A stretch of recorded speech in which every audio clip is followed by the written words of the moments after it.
Autobiographical account. Interesting. Soul Accelerator, Part 6. Sinta, Twin Flame Sejati.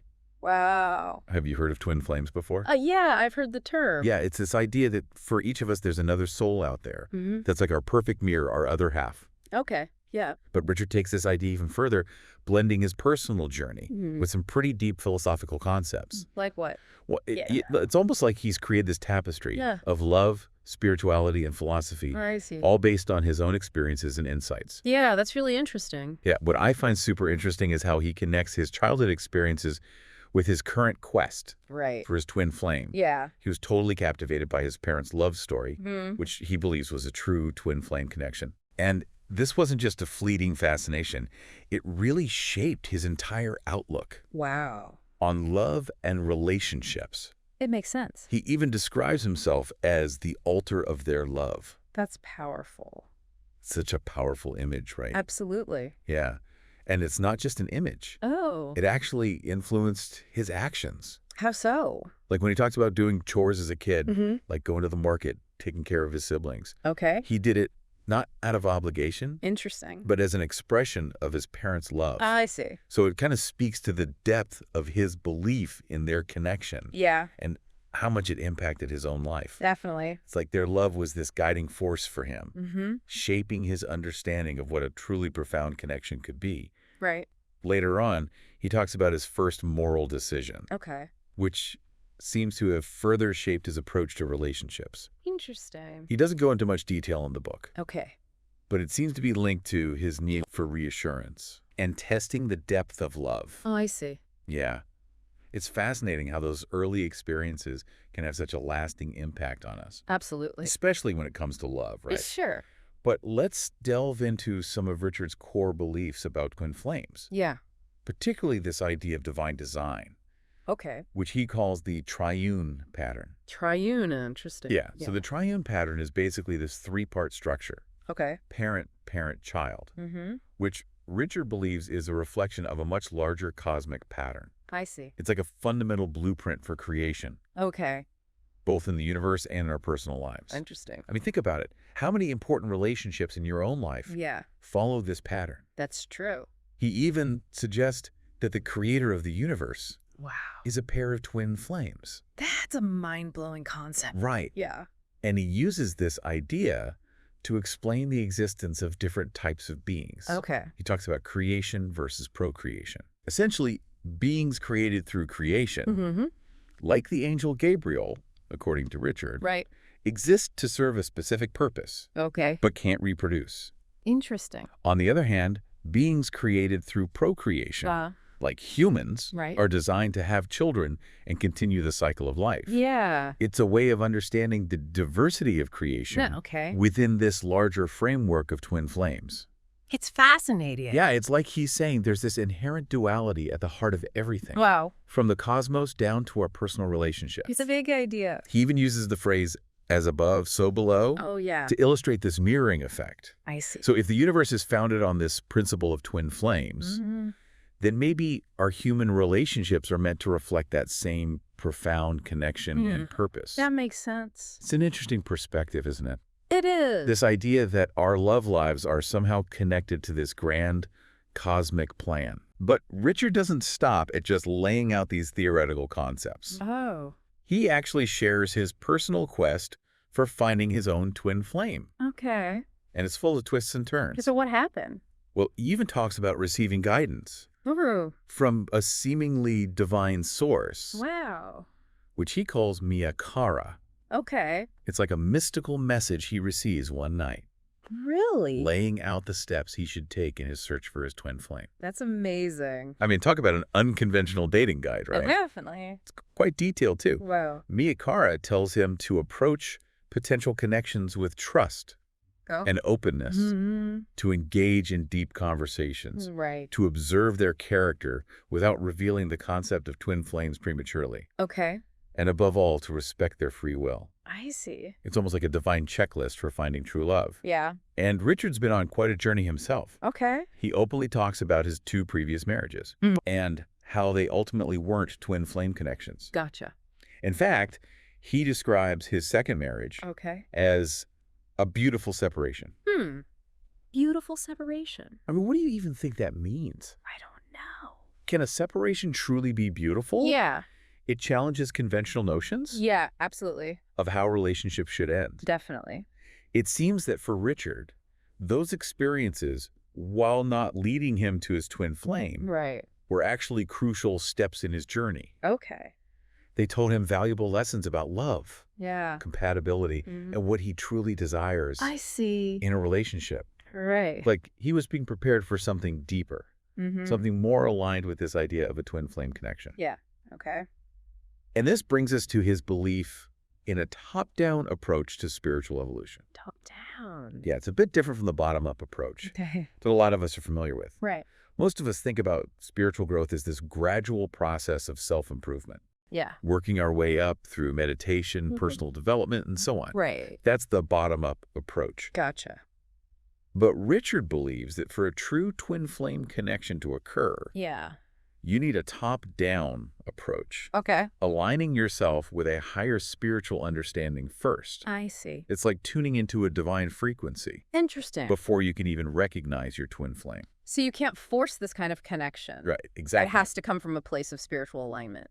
Yeah, he even uses the terms volitional and free will Okay. to distinguish between a choice guided by divine will versus a choice made from a purely earthly perspective. I see. And he identifies 3 major contaminating factors Contaminating factors. that can block this top-down approach Okay. and prevent us from finding our twin flame. What are they? He believes these factors cloud our judgment Mm-hmm. and create obstacles on our spiritual path. Interesting. So let's talk about those contaminating factors, because I think they can be really insightful, Yeah. even if you don't necessarily believe in twin flames. Okay. The first one is religion. Religion. Okay. Now, Richard isn't anti-religion, Okay. but he believes that sometimes Mm-hmm. rigid religious beliefs can create a kind of dogma Yeah. that prevents us from being open Right. to unconventional forms of love and connection. I see. The second factor is misguided marriage. Misguided marriage. Okay. This refers to marriages that aren't based on true compatibility Mm-hmm. or spiritual connection. I see. These relationships might seem fine on the surface, Right. but they ultimately hold us back Okay. from experiencing the profound love Yeah. that a twin flame connection can offer. I think a lot of people can relate to that idea, Absolutely. even if they don't use the term twin flame. Right. Yeah. And the third factor is past trauma or negative experiences. Okay. This one's pretty self-explanatory. Yeah. Unresolved emotional baggage can create a lot of barriers. In our relationships, Mm-hmm. it's like we're carrying around these invisible wounds Right. that prevent us from opening up fully to love. I see. Richard believes that these 3 factors Mm-hmm. can really hinder our ability No? to recognize and connect with our twin flame. Yeah. They distort our perceptions Right. and prevent us from seeing things clearly. Yeah, that makes sense. He also emphasizes that while personal growth and self-improvement are valuable, Mm-hmm. his art of living concept Okay. is more applicable to relationships that aren't twin flame connections. Gotcha. So we've covered a lot of ground here. We have. Richard's journey is fascinating. Yeah. His beliefs are complex, Absolutely. and his approach to finding a twin flame is definitely unique. For sure. What stands out to you so far? Yeah. What resonates with you and what leaves you scratching your head? Yeah. Yeah, hold on to those thoughts, because we're about to get into Richard's more, let's say, unconventional methods for recognizing his twin flame. He actually plans on putting their love to the test. Putting their love to the test. Yeah. How's he going to do that? And it all goes back to a childhood memory. Oh. That pudding anecdote he keeps bringing up. The pudding. Okay. It sounds innocent enough, Yeah. but for Richard, it's deeply symbolic. Interesting. We'll unpack all of that in the next part of our deep dive, Okay. so stay tuned. Sounds good. Remember that pudding story Richard keeps mentioning? Oh, yeah, the pudding. Well, it turns out What is it? it's not just a random childhood memory. Oh, really? It's actually the key to understanding how he plans to test Oh, wow. the depth of a potential twin flame's love. So how does pudding come into play? Well, he talks about eating pudding as a kid to see how his father would react. Okay, yeah, so like a kid pushing boundaries, kind of. Yeah, but for Richard, Yeah. it was a profound experience. Really? He saw it as a test of his father's love. A test. How? Would his father punish him, or would he understand and accept his actions? Okay. It was about gauging Yeah. the limits and the depth of that parental love. I see. So now he wants to apply this same logic to finding his twin flame. Exactly. He's basically saying true love should be able to withstand anything, even a deliberate challenge. Right. He's trying to recreate that childhood dynamic, Okay. but on a much grander scale with much higher stakes. Yeah, that raises a lot of questions. Like what? Well, what exactly does this test entail? Yeah. And is it even a fair way Right, to yeah. evaluate a relationship? Exactly. Because he doesn't reveal the specifics of his test in the book, Okay. but he hints at potentially acting out or showing vulnerability Okay. to see how the other person reacts. So pushing them away and seeing if they come back. Exactly. And how they come back will tell me everything I need to know. Right. And he even wonders, Yeah. would a true twin flame respond differently Oh, wow. than his father or even God? So it's he's searching for a love that transcends human limitations, right? A love that reflects some kind of divine acceptance. Yeah, I can see how some people might find this approach a bit manipulative Yeah, or even self-sabotaging. definitely. Is he setting himself up for failure Mm-hmm. by creating these challenges? Is this really about testing the other person? Yeah. Or is it more about his own insecurities? Right. Stemming from that first moral decision he mentioned earlier. Those are valid concerns. They are. But Richard argues that his actions wouldn't be rooted in mistrust, Okay. but in a desire to purify and elevate the connection. So it's like he's saying, if this love can survive this, Exactly. then it's the real deal. Right. He keeps coming back to that concept of as above, so below. Right. If the universe operates according to these divine principles of creation and unity, Yeah. then maybe our relationship should reflect that too. So maybe true love should be able to withstand tests and challenges, just like the universe itself. It's definitely a romanticized view of love. Yeah.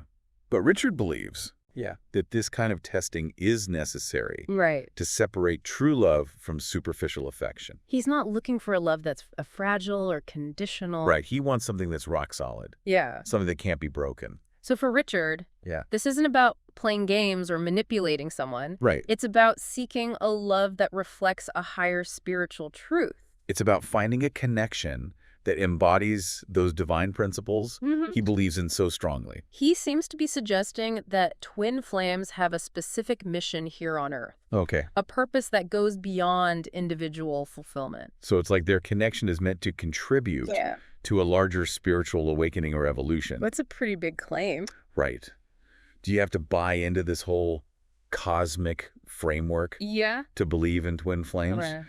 Can you have a deep, profound connection without subscribing to Richard's specific beliefs? What do you think?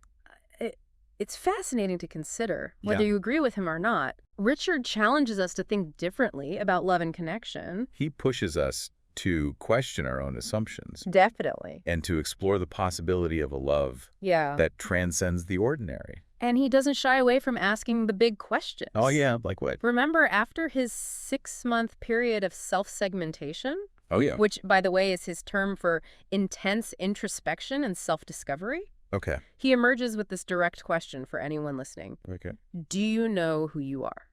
Wow, that's a powerful question. He seems to be implying Yeah. that understanding our true selves is a prerequisite for understanding and experiencing true love. So you can't find your twin flame if you haven't found yourself first. Exactly. It's like he's saying self-awareness is the foundation for any meaningful relationship, whether it's with a twin flame or anyone else. Right. It's about knowing your own values. Yes. Your own needs. Yeah. Your own strengths and weaknesses. Absolutely.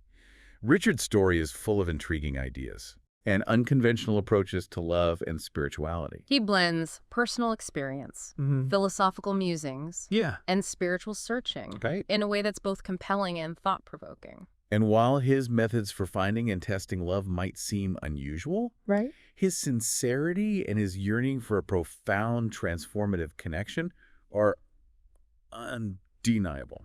It's clear that he believes deeply in the concept of twin flames and their importance not just for individual happiness, but for the spiritual evolution of humanity. Whether you share his beliefs or not, his story invites us to question our own assumptions about love, connection, and our place in the cosmos. Absolutely. And speaking of questioning assumptions, What else does he say? Richard has even more unconventional ideas about what a twin flame connection should look like. Like what? He talks about tests, trials, Okay. even confinement as ways to purify and strengthen that bond. And it all ties back to that childhood pudding anecdote and that mysterious first moral decision. It's like he's trying to recreate a pattern from his past, but on a cosmic scale. So are you ready to dive even deeper into Richard's world? Oh, yeah. Let's explore these more controversial aspects of his beliefs. Okay. And see what, if anything, we can learn from them. Okay, so we've talked about Richard's beliefs and his kind of unique approach to finding his twin flame. But he takes things a step further when he describes what that connection should actually look like. Okay. And it's not all sunshine and roses. That's for sure. So what does he say?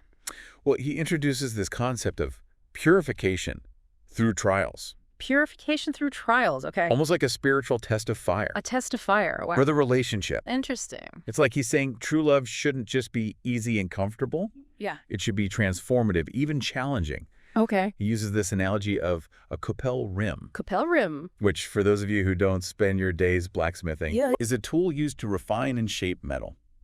Oh.